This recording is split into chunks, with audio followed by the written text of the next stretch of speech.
जो बाहर की सुनता है वही डर जाता है। जो बाहर की सुनता है वही डर जाता है, जो अंदर की सुनता है वह संवर जाता है। प्यारे साथियों नमस्कार, कैसे हैं आप सब। आशा करते हैं आप सब अच्छे होंगे और आपका पढ़ाई भी अच्छा से चलता होगा। प्यारे बच्चों, अभी आप पढ़ने वाले हैं और मैं आपको पढ़ाने वाला हूं कक्षा 10वीं की गणित। और अभी जो आपका एक्सरसाइज होगा ये एक्सरसाइज 4.2 होगा। इस एक्सरसाइज में ना 2 क्लास हो गया है। इस चैप्टर में जो है यानी इस एक्सरसाइज में 2 क्लास हो गया है और इसका जो है ना अभी यानी ये लास्ट क्लास होगा और ये क्लास में जो है ना सारा क्वेश्चन कंप्लीट हो जाएगा एक्सरसाइज 4.2 का। तो प्यारे साथियों चलिए प्रारंभ करते हैं। और प्रारंभ करने से पहले यदि आप चैनल पर नए हैं तो चैनल को सब्सक्राइब कर लीजिए, वीडियो को लाइक शेयर कर दीजिए और पढ़ना प्रारंभ करिए। और यदि आप पढ़ाई करते हैं तो आपके साथ आपका किताब, आपका कॉपी और आपका पेन साथ में होना चाहिए। तो चलिए अब सवाल के ऊपर चलते हैं। तो देखिए क्वेश्चन आपका क्या कह रहा है। इससे पहले जो है ना क्वेश्चन नंबर पहला और दूसरा हो गया था। पहला, दूसरा और तीसरा क्वेश्चन, 3 क्वेश्चन तक जो है ना कंप्लीट हो गया था।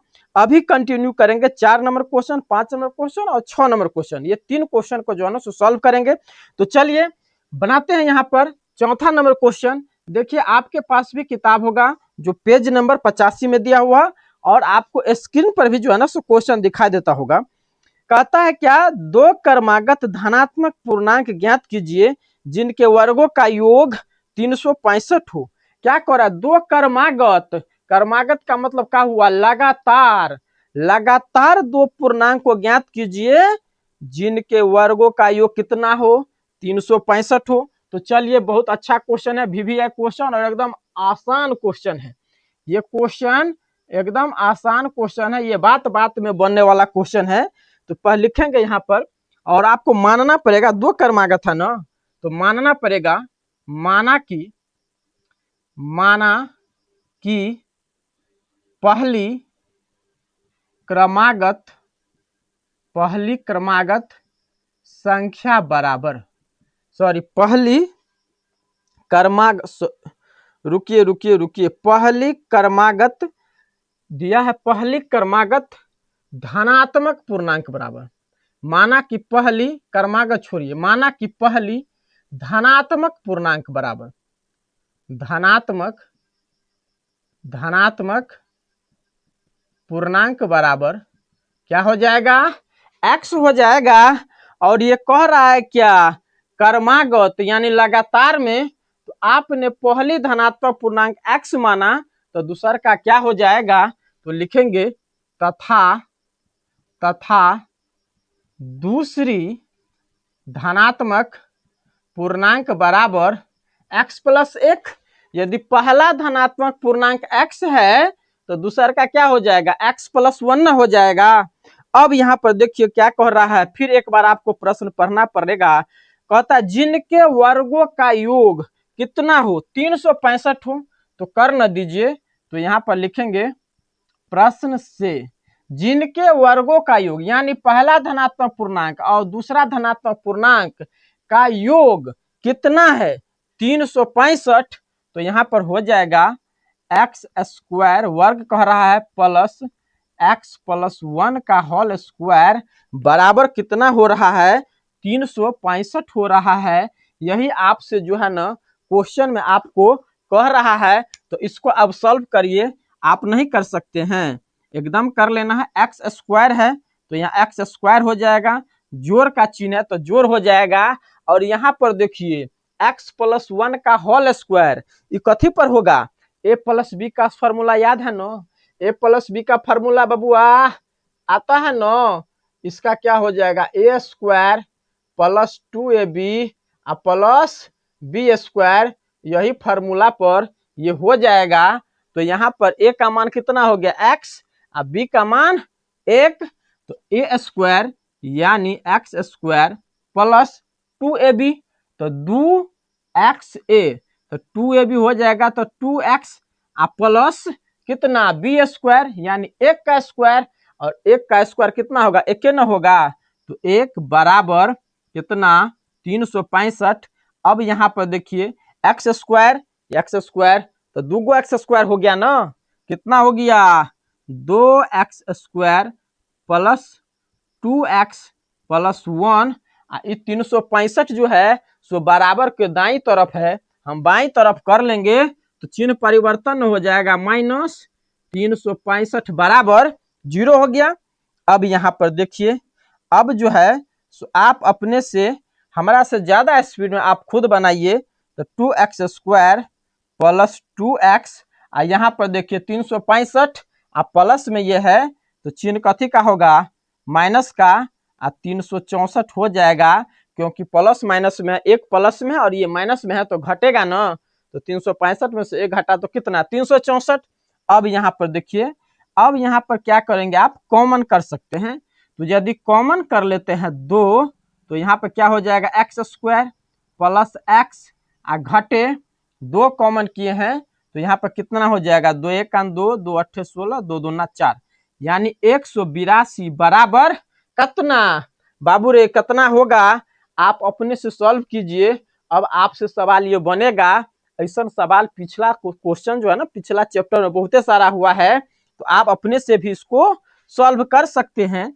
तो यहाँ पर देखिए एक्स स्क्वायर प्लस एक्स घटे 182 बराबर कितना 0। अब इस समीकरण को आप नहीं हल कर सकते हैं, गुणनखंड विधि से हल करिए ना। क्या होता था इसमें, पहली संख्या को अंतिम संख्या से क्या करेंगे मल्टीप्लाई करेंगे यानी गुना करेंगे, तो एक्स स्क्वायर को -182 से गुना करेंगे तो कितना हो जाएगा 182 एक्स स्क्वायर, कितना हो जाएगा 182 एक्स स्क्वायर। अब 182 को क्या करेंगे ऐसा दो संख्या से गुना करेंगे कि हो जाए गुना करके कितना 182, और जोड़ के या घटा के मुझे एक्स भी लाना है, मुझे एक्स भी ना लाना है, तो इसको तोड़िए ना, इसको गुणनखंड निकालिए, देखिए कितना होता है 2 9 18, 2 1 2, अब 7 से लगेगा तो 13। अब देखिए यही संख्या में से जो है ना सो हमें आ जाएगा 2 को 7 से गुना करेंगे तो कितना हो जाएगा 14 गुने 13, तो 14 13 को आप गुना करोगे तो कितना हो जाएगा होगा ना 182, 14 में से 13 को घटाएंगे तो एक बचेगा ना, तो यहाँ पर लिखेंगे x square plus 14x minus 13x घटे 182 बराबर कितना हो जाएगा 0 हो गया। अब यहाँ पर आप क्या करोगे, यहाँ पर आप x कॉमन करेंगे तो x प्लस 14, और यहाँ पर आप माइनस कॉमन करोगे तो -13 इधर हो जाएगा।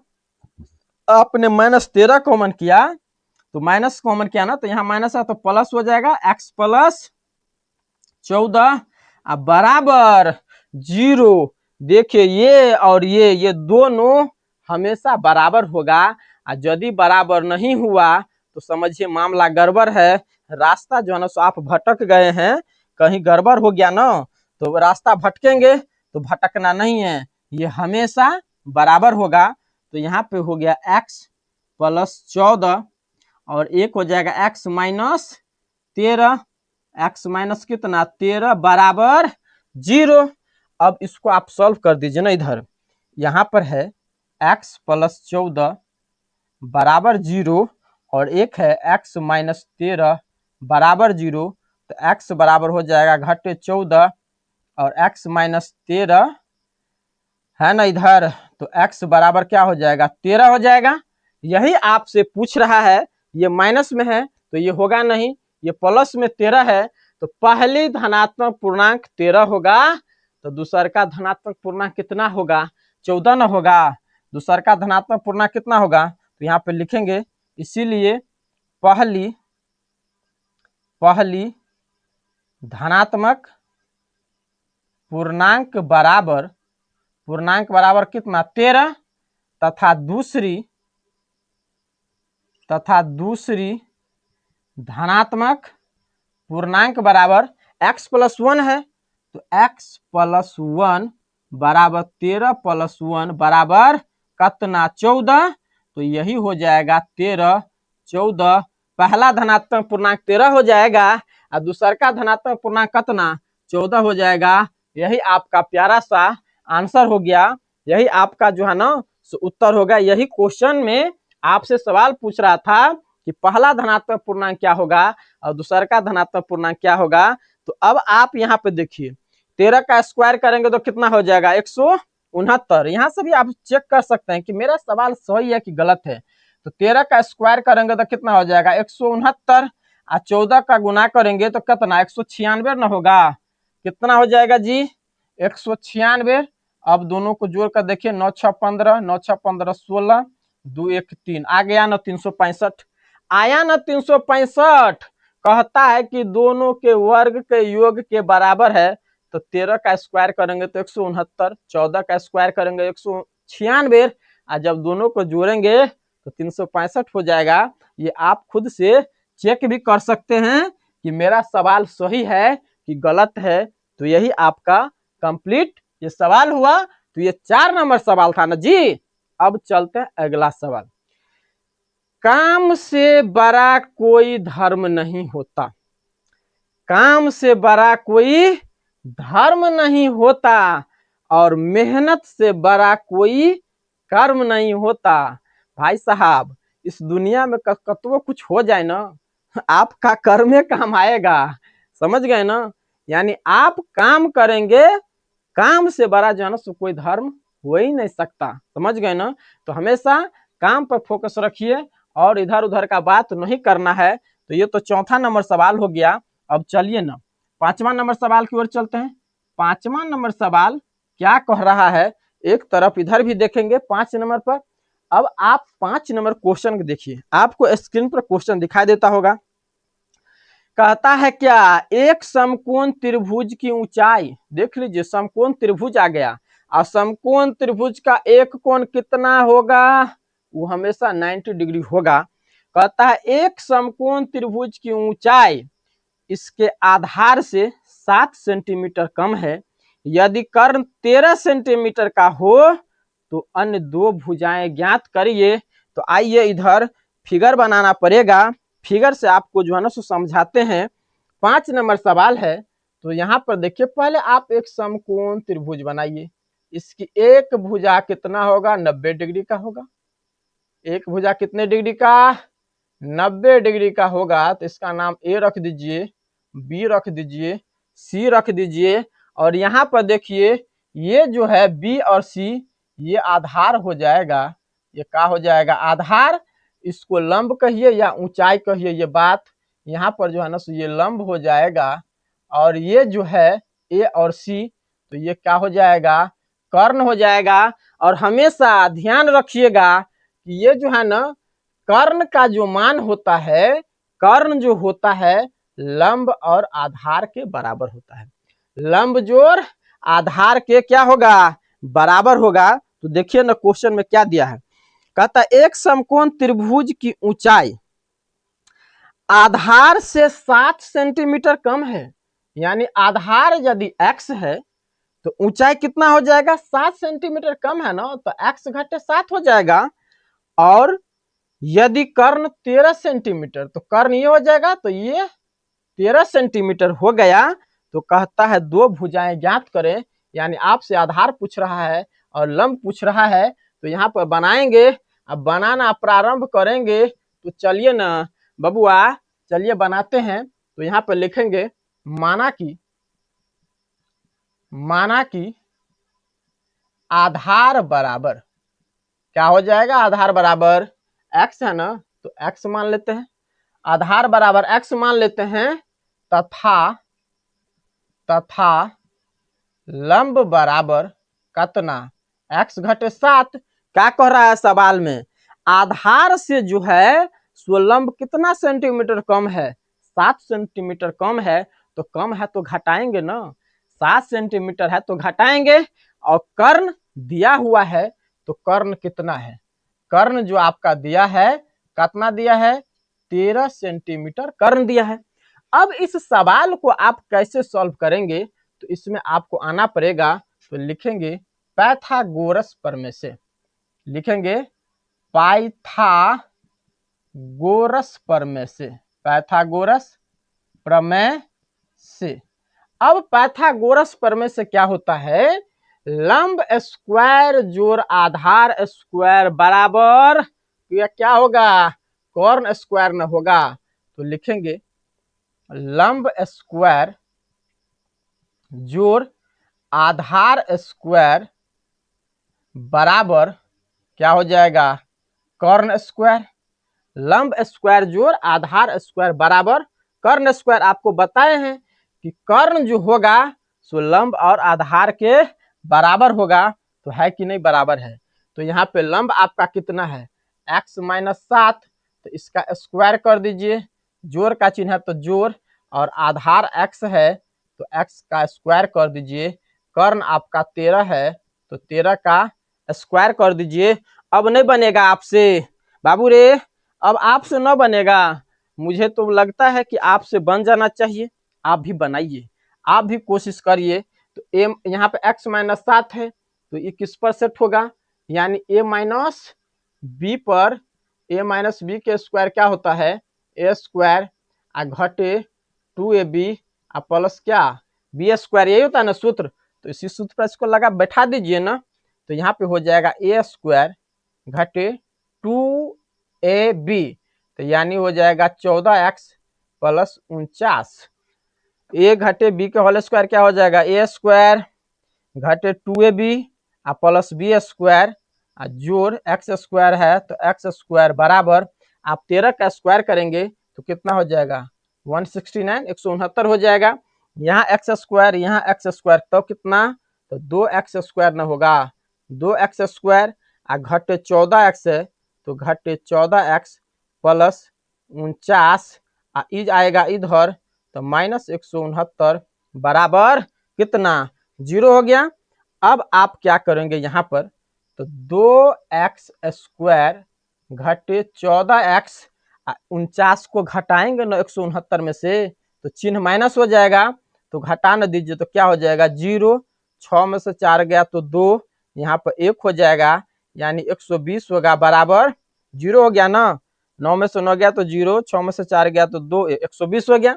अब यहाँ पर देखिए इसको आप छोट भी कर सकते हैं, तो छोट करेंगे तो क्या करना पड़ेगा, कॉमन लेना पड़ेगा, तो 2 कॉमन ले लीजिए, तो एक्स स्क्वायर घटे 7x आ घटे कितना हो जाएगा, यहाँ पे 60 हो जाएगा बराबर कितना हो गया, कितना हो गया, बराबर 0 हुआ कि नहीं हुआ, 0 हो रहा है ना, यानी यहाँ पर एक्स स्क्वायर घटे 7x माइनस 60 बराबर कितना हो गया बाबू रे, 0 हो गया।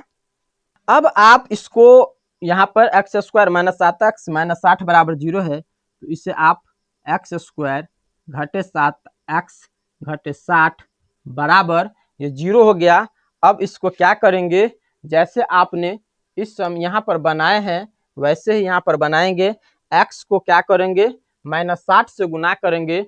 अब आप अपने से कर सकते हैं, दिमाग में करिए, तो क्या हो जाएगा 60x स्क्वायर, और 60 को कौन ऐसा दो संख्या है जिससे आप गुना करोगे तो गुना करके 60 हो जाएगा, और जोड़ के या घटा के 7 हो जाना चाहिए। तो यहाँ पर देखिए 12 पंचे कितना होता है, 12 पंचे 12 गुने 5 बराबर कितना, 60 हुआ। अब 12 में से 5 को घटा देंगे तो कितना हो जाएगा, 7 हो जाएगा। आपको जो है ना सवाल आएगा तो इसको आप चुटकी में उड़ा दोगे, दिमागे में ये चीज आ जाएगा। तो यहाँ पर x square minus 12x plus 5x घटे 60 बराबर 0 हो गया। अब इस दोनों में आप कॉमन ले लीजिए, दोनों में कॉमन लेंगे तो x कॉमन लेंगे तो x घटे 12, और यहाँ पर प्लस 5 लेंगे तो x घटे 12 बराबर 0 हो गया, बराबर 0 न हुआ। अब आइए न इधर, अब आइए इधर, x घटे 12, x घटे 12 एक हो जाएगा x घटे 12 और एक हो जाएगा x प्लस 5, x प्लस 5 बराबर 0, तो x घटे 12 बराबर 0, तो x बराबर कितना 12 और x प्लस 5 बराबर 0, तो x बराबर -5, यानी ये माइनस में आ गया, यहाँ प्लस में है। तो आपने क्या माना, आपने ये माना कि आधार x माना, तो तो आधार x का मान कितना है 12, तो यहाँ पे लिखेंगे आधार बराबर, इसीलिए आधार बराबर कितना हो जाएगा 12 हो जाएगा, और लंब बराबर कितना हो जाएगा, तो लंब बराबर हो जाएगा x माइनस 7 है ना, x माइनस 7 है तो x के जगह 12 रखेंगे, घटे 7 बराबर 5, यानी लंब आपका 5 हो गया और आधार आपका 12 हो गया। यही आपका जो है ना सो आंसर होगा, यही आपका उत्तर हो जाएगा। तो यदि समझ में आ रहा है, यदि आपको ये क्लास समझ में आ रहा है तो अपना राय जरूर दीजिए, और एक बार सभी साथी सेशन को लाइक कर दीजिए और शेयर भी कर दीजिए। दुनिया कुछ भी कहे, आप अपने बारे में आपसे ज्यादा कोई नहीं जानता है, आपके बारे में आपसे ज्यादा कोई नहीं जानता है, तो दुनिया जो कहता है कहने दीजिए। आप अपना काम एकदम हिम्मत के साथ, हौसला के साथ, धैर्य के साथ करिए, एक न एक दिन सफलता जरूर आपके पास आएगी। तो चलिए अब अगला क्वेश्चन देखते हैं, और अगला का क्वेश्चन जो होगा सो आपका कैमा नंबर क्वेश्चन होगा, 6ठा नंबर क्वेश्चन होगा। तो चलिए अब 6 नंबर क्वेश्चन पर जो है सो चलते हैं, और 6 नंबर क्वेश्चन बनान अब जो है ना सो हम तो सॉल्व करेंगे ही, लेकिन आप 6ठा नंबर क्वेश्चन को एक बार पढ़िए। 6ठा नंबर क्वेश्चन को आप पढ़ो और इसके बाद फिर बताइए कि सर जी हमरा से बन जाएगा कि नहीं बनेगा। सो आप जो है ना सो अपना राय यानी कमेंट में जरूर डालिए, और कमेंट आप करते हैं ना तो हम लोग भी मोटिवेट होते हैं। हम लोगों के साथ भी जो है ना सो मोटिवेशन चाहिए, और वो आप ही से मिलेगा। आप अपना कमेंट करेंगे ना तो हम लोग एक नए ऊर्जा के साथ, नए जोश के साथ हमेशा रहते हैं, और काम करने में तब मन लगता है, नहीं तो जानते ही है ना। तो चलिए अब अगला क्वेश्चन देखते हैं। 5 नंबर हो गया, और ये इस चैप्टर का शायद ये अंतिम सवाल होगा, ये इस चैप्टर का अंतिम सवाल होगा। इससे पहले सारा सवाल को मैंने जो है ना एकदम आसान भाषा में, आपकी भाषा में जो है ना सारे सवाल को सॉल्व किए हैं। तो चलिए अब 6ठा नंबर क्वेश्चन, 6ठा नंबर क्वेश्चन में क्या कहता है, एक कुटीर उद्योग, एक कुटीर उद्योग एक दिन में कुछ बर्तनों का निर्माण करता है। एक कुटीर उद्योग जो है ना सो कुछ बर्तन का एक दिन में निर्माण करता है। एक विशेष दिन, कह रहा विशेष दिन यानी कुछ खास है। एक विशेष दिन यह देखा गया कि प्रत्येक नग की निर्माण लागत रुपये में उस दिन के निर्माण किए गए बर्तन की संख्या के दुगुने से 3 अधिक है। यदि उस दिन की कुल निर्माण लागत 90 रुपया थी, तो निर्मित बर्तनों की संख्या और प्रत्येक नग की लागत पूछ रहा है। तो यहाँ पर आप चलिए बनाते हैं 6ठा नंबर क्वेश्चन। 6ठा नंबर क्वेश्चन देखिए, आपको मानना ही पड़ेगा। सबसे पहले मानेंगे कि माना कि एक दिन में निर्मित बर्तनों की संख्या बराबर x, यहाँ पर लिखेंगे हल। माना कि एक दिन में निर्मित बर्तनों की संख्या बराबर, निर्मित बर्तनों, बर्तन है कि बर्तन है जी, हाँ, बर्तनों की संख्या बराबर कितना मान ले, x मान लेते हैं। एक दिन में निर्मित बर्तनों की संख्या क्या हो गया, x हो गया। अब यहाँ पर देखिए क्या कह रहा है, कह रहा है एक विशेष दिन यह देखा गया कि प्रत्येक नग के निर्माण लागत उस दिन के निर्माण किए गए बर्तन की संख्या के तिगुने से, क्या कहता है, निर्माण किए गए उस दिन के, यानी ये वाला पूछ रहा है कि उस दिन के निर्माण किए गए बर्तन की संख्या के दुगुने से 3 अधिक है। तो यहाँ पर लिखेंगे निर्माण लागत बराबर, निर्माण लागत बराबर कितना हो जाएगा, तो निर्माण लागत जो कह रहा है ना कि निर्माण किए गए बर्तन की संख्या, तो बर्तन तो x है, कि दुगुने से 3 अधिक है, तो दुगुना इसको 2x से गुना कर देंगे, 3 अधिक है, तो निर्माण लागत कितना हो जाएगा 2x + 3। आगे देखिए क्या कह रहा है कि कुल निर्माण लागत 90 रुपया है। तो पहले इधर समझिए, मान लो यदि आपने एक दिन में 10 गो बर्तन का निर्माण करते हो और एगो बर्तन का दाम 3 रुपया है, तो टोटल बर्तन का दाम कितना हो जाएगा? 30 रुपया न हो जाएगा। तो कह रहा है कि निर्माण लागत एगो का इतना है और टोटल बर्तन इतना है, तब खर्चा कितना आ रहा है? 90 रुपया का आ रहा है। तो यहाँ पे गुना न हो जाएगा। तो यहाँ पर लिखेंगे प्रश्न से, क्या लिखेंगे? प्रश्न से, और इसको गुना कर दीजिए तो x इंटू 2x प्लस 3 बराबर 90। बराबर कितना? 90 न, बस हो गया। बस इतना ही तक झंझट था। अब झंझट पूरा समाप्त। अब आप खुद भी कर सकते हैं। तो इसको चलिए ना, अब इसको क्या करेंगे? गुना कर दीजिए। x को 2x से गुना करेंगे तो कितना हो जाएगा? 2x स्क्वायर हो जाएगा। x को 3 से गुना करेंगे तो कितना हो जाएगा? 3x हुआ। और 9 बराबर के दाई तरफ है, हम बाई तरफ कर लेंगे तो कितना हो जाएगा? -90 होगा। बराबर में 0 हो गया। बराबर में 0 हो गया ना। अब क्या करेंगे? अब आप बताइए। अब आपकी बारी है। इस संख्या को इस संख्या से क्या करना है? गुना करना है। तो 2 को 90 से गुना करेंगे तो कितना हो जाएगा? माइनस वैसे चिन्ह दिया तो -180 होगा। तो चलिए हम सीधा 180 लिखते हैं। अब 180 को कौन ऐसा दो संख्या से गुना करेंगे कि हो जाए हमें 180? जोड़ के या घटा के कितना लाना है? तो लाना है 3। तो यहाँ पर देखिए, आप लगातार बनाएंगे, प्रैक्टिस करेंगे तो आपके दिमाग में फटाफट आ जाएगा। तो यहाँ पर देखिए, यदि आपने 15 और 12 को गुना करते हो तो कितना हो जाए? 12 पंच 60, 12 छक्के 18 हुआ ना? 180 हो रहा है कि नहीं हो रहा है? या नहीं तो आप ऐसे भी तोड़ सकते हो। 90 दूना 180, 2 से लगाएंगे तो 45, 3 से 15, फिर 3 से दोगे तो 15, तो 2 दूना 4, 4 तिया 12, 3 पंचे 15, यानी 12 गुने 15 गुना करेंगे 180 हो जाएगा। तो यहाँ पर देखिए 180 एक्स स्क्वायर हो रहा है। इसी को आपको दिखाना है। तो प्लस 3 है ना, तो 15 हो जाएगा प्लस में। तो 15x यहाँ पे हो जाएगा -12x। ये दोनों को आप घटाओगे तो क्या हो जाएगा? प्लस 3x होगा कि नहीं होगा?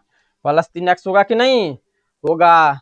तो चलिए अब यहाँ पर लिखते हैं 2x square plus 15x minus 12x घटे 90 बराबर कितना? तो 90 बराबर 0। अब यहाँ पर आप क्या करोगे? यहाँ पर ये दोनों में से जो है ना, सो आपको कॉमन लेना है। तो कॉमन यदि आप लोगे तो क्या कॉमन लेना है इसमें?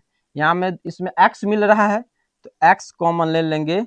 तो 2x प्लस 15, और यहाँ पर आप क्या करेंगे? 6 कॉमन ले लीजिए तो -6, तो हो जाएगा 2x प्लस 15 बराबर 0। ये हो गया 2x प्लस 15, और इधर हो गया x घटे 6 बराबर 0। अब यहाँ पर क्या करेंगे आप? 2x प्लस 15 बराबर 0। तो 2x बराबर 15, x बराबर -15 बट्टा कितना हुआ रे बबुआ? x बराबर -15 बट्टा 2, और यहाँ पर x घटे 6 बराबर 0। तो x बराबर 6 हो गया। तो यहाँ पर देखिए, निर्मित बर्तनों की संख्या आपने x माना तो यहाँ पर हो जाएगा, लिखेंगे इसीलिए निर्मित बर्तनों की संख्या बराबर निर्मित बर्तनों की संख्या बराबर कितना हो जाएगा? निर्मित बर्तनों की संख्या क्या हो जाएगा? तो 6 हो जाएगा। और उसका निर्माण लागत जो होगा सो कितना हो जाएगा? तो लिखेंगे निर्माण लागत बराबर 2x प्लस कितना है? 3 है ना, तो 2x प्लस 3 रख दीजिए। x का मान 6 है तो 6 दूना 12 प्लस 3 बराबर 15। तो आंसर 15 और 6 हो गया, यानी बर्तनों की संख्या 6 और निर्माण लागत जो है सो आपका 15 हो जाएगा। यही आपका आंसर, यही आपसे पूछ रहा था। सपना एक देखोगे मुश्किलें हजार आएगी।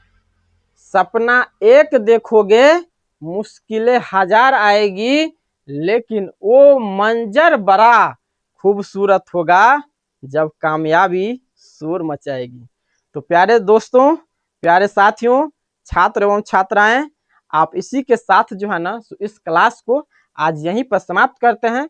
और समाप्त करेंगे क्यों नहीं, पूरा सवाल आपका कंप्लीट हो गया। यानी इस चैप्टर में जो 6 क्वेश्चन दिया था सारा क्वेश्चन कंप्लीट हो गया। अब आपकी जिम्मेदारी है, अब आपकी बारी है। यह क्लास आपको कैसा लगा? यदि आपको अच्छा लगा है तो सभी लोग शेयर कर दीजिए, लाइक कर दीजिए, और चैनल पर नए हैं तो चैनल को सब्सक्राइब कर लीजिए। और यदि आपको कहीं समस्या हुआ है तो प्लीज आप कमेंट भी करिए कि सर जी यहाँ पे मुझे समस्या हुआ है। तो चलिए आज के लिए इतना ही, फिर मिलेंगे आपको अगले एक्सरसाइज में नए जोश के साथ। तब तक के लिए बाय बाय।